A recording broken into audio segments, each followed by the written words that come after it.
Yo tout le monde, ici Chage. La saison 2 de Daredevil nous a laissé avec un Matt Murdock au bord du gouffre, mais la construction du personnage a continué dans Defenders, et c'est dans ce cadre que nous allons remettre les choses au clair pour bien entamer cette nouvelle saison de Daredevil.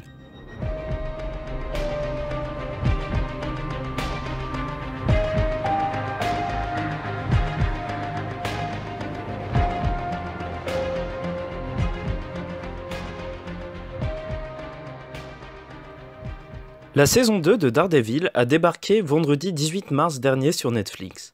Une seconde saison très riche et incontournable pour quiconque apprécie les séries de super-héros plus adultes et matures. La saison a été l'occasion d'introduire de nombreux personnages comme Elektra et toute l'intrigue autour de la main pour la série Defenders, mais aussi le Punisher.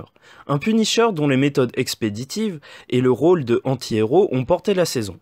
L'apparition de ce personnage et son combat ambigu teinté de violence est en réalité très important pour l'évolution du personnage de Matt Murdock, mais nous y reviendrons plus tard.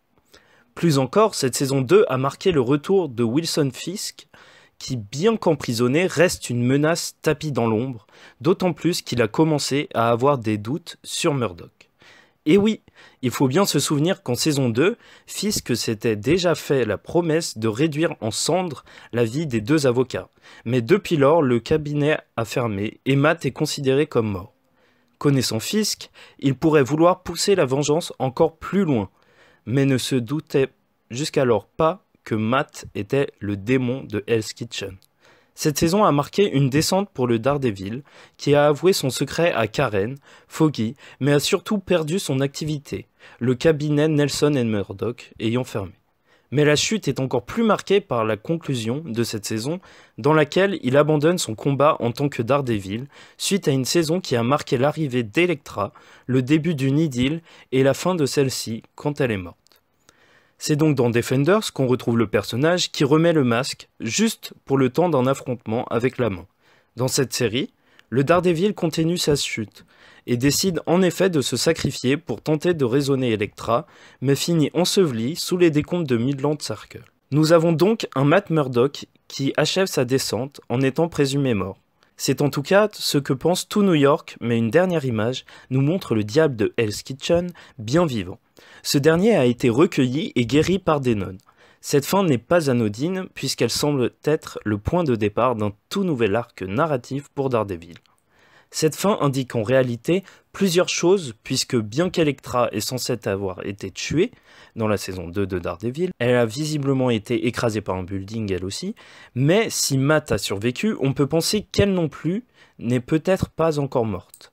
Concernant Karen, elle a eu depuis Defenders son apparition dans la série Punisher où elle a été victime collatérale d'un complot gouvernemental lié au Punisher et a failli être tuée dans une embuscade. Elle porte à cœur son rôle de journaliste en désirant mettre en lumière des complots des plus dangereux tout en ayant des alliés de taille puisque cette apparition a marqué la confirmation d'un lien fort entre elle et le Punisher qui devrait s'interposer si elle venait à être impliquée dans d'autres conflits. D'autant plus que le Punisher sera de la partie dans la saison 3. Mais ce sera aussi l'occasion d'en apprendre plus sur le personnage, puisqu'on sait que Karen porte des secrets issus de son passé depuis une conversation au journal avec un fardeau qui devrait forcément ressurgir et jouer dans la dramaturgie de cette troisième saison. Quant à Foggy, on l'a vu continuer avec succès son nouveau travail d'avocat dans le cabinet auquel il appartient désormais.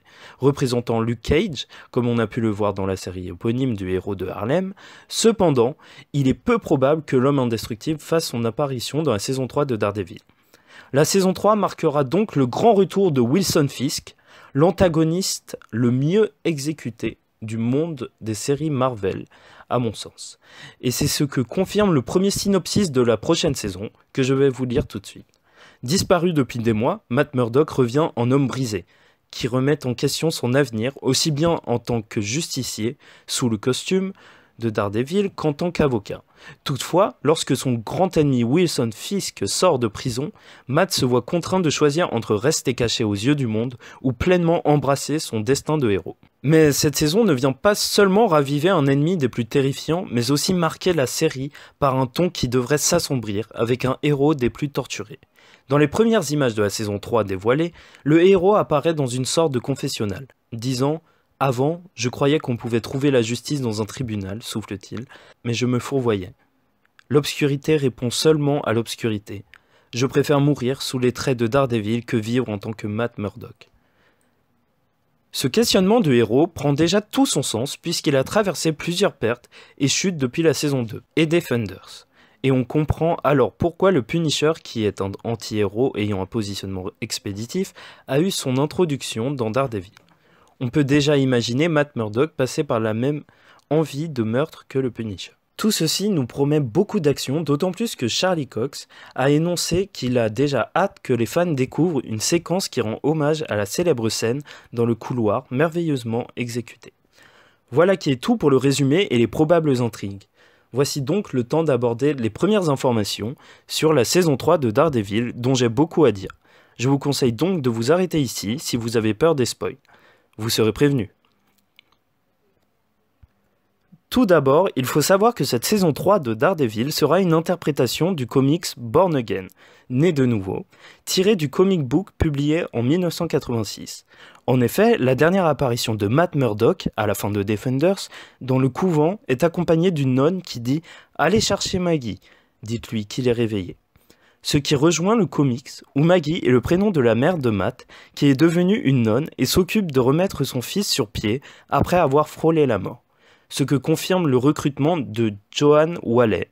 De plus, dans le comics, l'intrigue a pour antagoniste Wilson Fisk, qui découvre l'identité de Daredevil et décide de ruiner sa vie à tel point que Matt est radié du barreau et devient même SDF, ce qui a déjà été entamé pour la saison 2 avec les soupçons de Wilson Fisk. Du côté des acteurs, tout d'abord, on a Raoul Nadim qui rejoint le casting, interprété par Jay Ali, qui sera un agent du FBI honnête et ambitieux, mais surtout prêt à tout pour sa famille. Surnommé Ray, ce nouveau personnage va avoir pour mission de rester avec Wilson Fisk en liberté surveillée et n'est donc pas à l'abri d'un chantage concernant ses proches. Nous en venons donc au Caïd qui va avoir ici une approche bien plus calculée et sournoise. Dans cette saison, il jouera de la peur et de la méfiance pour mieux retrouver sa place et détruire ses adversaires. Il va sans doute chercher à se faire passer pour une victime, pour le chevalier blanc persécuté par un Daredevil dérangé et malveillant, comme le laisse sous-entendre l'imagerie de Face à Face, dans le trailer. Mais la grande nouvelle est l'arrivée d'un personnage attendu depuis longtemps, Bullseye, qui devrait faire son apparition. Pour ceux qui ne connaissent pas ce personnage, ce qui caractérise Bullseye, c'est une précision de tir et de lancer totalement hors du commun, puisqu'il est capable de tuer non seulement avec des armes conventionnelles, mais aussi en lançant à peu près tout et n'importe quoi, y compris un cure-dent ou une batte de baseball. Outre ses capacités de lancer de tir, Bullseye est aussi un maître du combat au corps à corps. Les origines de ce personnage sont très floues dans les comics. Pour ce qui en est de la saison 3 de la série, il serait a priori un tireur d'élite du FBI psychologiquement instable. Le personnage sera interprété par Wilson Bethel, qui devrait apporter une certaine crédibilité athlétique au personnage tout en ayant pas mal de charisme.